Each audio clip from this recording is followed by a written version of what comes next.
Ladies and gentlemen, I'm not an experienced public speaker, so it'd be easier if I just read this word for word. In fact, I've been reading this daily the past few days and pretty much doing well by now. It was a tip in a book that I read about public speaking. I've also been drinking excessively the past couple hours. I made that tip up myself. For those of you who do not know me, my name's Ian Calandis. I'm Brandon's taller, slightly older, single, and sensitive friend.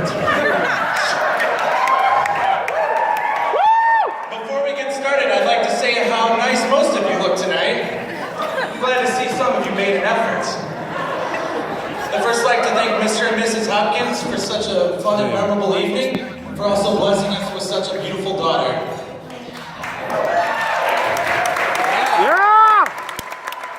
I'd also like to thank Christy and Marty Joseph for raising such a remarkable man and putting up with me in all of the years. I'd also like to thank the bridesmaids who look gorgeous tonight and for keeping Mo in check all day. And also the groomsmen who look gorgeous as well. Second to last, the bartenders who've been working overtime to keep the drinks flowing my way. Keep it up tonight, please. And last but not least, Brandon and Mo for having me here today.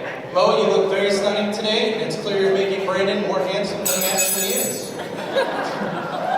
When Brandon first asked me to be his best man, I was truly honored. The first thing you feel when you're asked to be the best man is shock, then disbelief, then anger, acceptance, dread, and finally here I am in the seventh stage, dying of death. I first met Brandon in 6th grade homeroom, which seemed like a lifetime ago.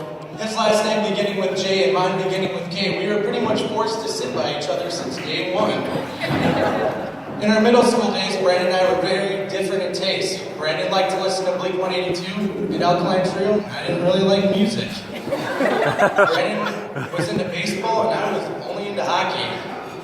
Brandon dressed well and I pretty much wore hockey jerseys to school every day. Today I'd like to thank Brandon for opening my eyes to music and realizing that hockey isn't the only sport out there, and wearing hockey jerseys will not get you girls. The beginning of high school is where Brandon and I's friendship really took off, and I've begun to consider Brandon one of my best friends. I was pretty much a wild child, and Brandon had to be there to keep me in check at times. There were many occasions when Brandon had the look on his face of, Ian, is this a good idea? One time in our early high school days, I thought it'd be a smart idea to be holding a BB gun in Brandon's car when we were in a crowded Wendy's parking lot for after dinner.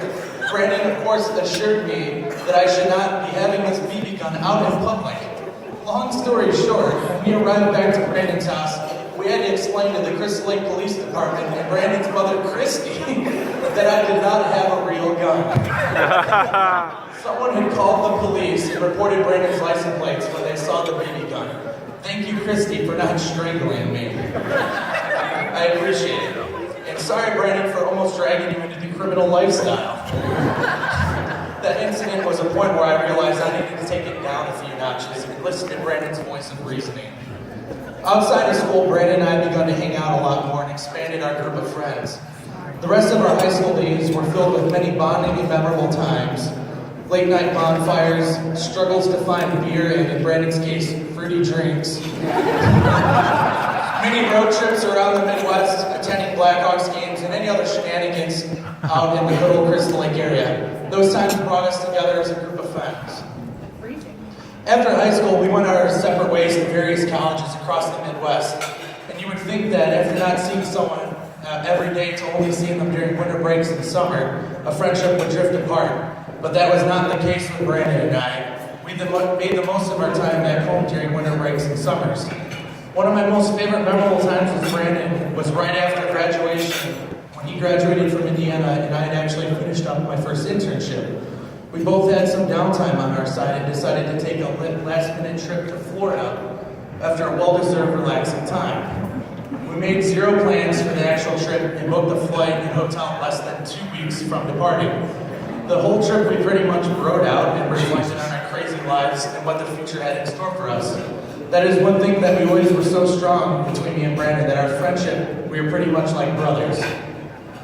Now, Brandon hasn't always been the ladies' man that you see today. Oh no, in high school, Brandon was actually scared of having conversations with any girl he had interest in. My friends took it upon ourselves to give Brandon the courage and a few pointers to actually talk to these girls.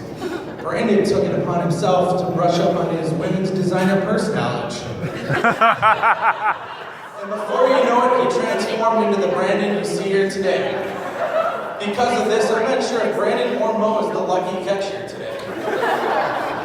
Speaking of Mo, we're not getting off the hook here tonight. The first time I met Mo was at a Blackhawks game during the spring of 2012. It is interesting to think that the girl Brandon would one day be married would also meet almost all Brandon's close friends at once and be thrown into the fire right away. Brandon, I'm sure, wanted to be on all of our best behavior to not scare Mo away. When I first met Mo, I remember instantly liking her because she was a nice person and it fit in with the group of us right away. The first time a group of us all hung out with Mo without Brandon, we played a prank on him. Myself, Mo, and Nick Williams were all in on this prank. We were, of course, at a Blackhawks game. Nick and I both texted Brandon and informed him that Mo was intoxicated throwing napkins out of the suite. In reality, she was perfectly fine and enjoying the game. She then added to the prank by texting Brandon confirming she was hammered. Brandon was not happy with this and almost drove to the game to come pick up Mo. Before it got to that point, we all texted him and told him it was just a joke. He wasn't too happy, but eventually got over it. As Brandon and Mo's relationship continued, she easily transformed into our inner group of friends. On St. Patty's Day of 2013, I stopped by Brandon and Mo's place for a bit to hang out with them before I continued my day-long drinking binge. That day, Brandon said something to me that I'll never forget. When Mo wasn't in the room, he told me, "Dude, I think she's the one." And at that moment, I knew Mo was going to be around for the long haul. She made Brandon happy, and in return, I was happy for him. Brandon is absolutely someone I've always looked up to. He has a successful career rolling, and today he married the girl of his dreams. Brandon, you have the world going for you, my man, and I'm excited to see where the future goes for you. Mo, you are a warm, loving, caring, and beautiful person who deserves a husband who will cherish you for your entire life. Brandon, it's a good thing she picked you before she actually found one. Oh, remember, men are like wine. They start out like grapes, and it's your job to stomp on them until they mature into something good. I'd say Brandon's just about there. Ladies and gentlemen, thank you for your patience, and a few of you that actually laughed during this. To conclude my speech, I am truly honored to be part of this life-changing event. I will always cherish the friendship between Brandon and myself, and the new friendship I've made with Mo. All in all, I wish you both the best in the future. So let's raise our glasses to the one I will have in a few seconds. To love, to